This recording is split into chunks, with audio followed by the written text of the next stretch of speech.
สุดหน่อยสุดหน่อยสุดหน่อยสุดหน่อยมาจ้ามันได้ตำบักหุ่งจุดจวดใส่กะปิน้ำเล็กน้อยทับพีปิโยวิวานปลาเล็กน้อยน้ำตาล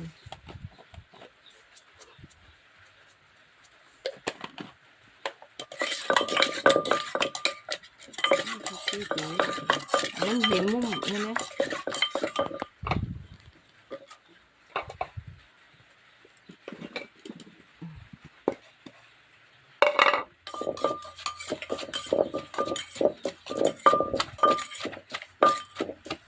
เป็นมือบังบ่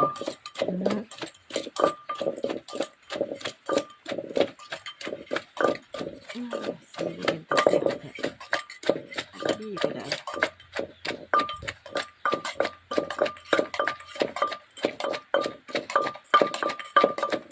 กดตัดไว้ก่อน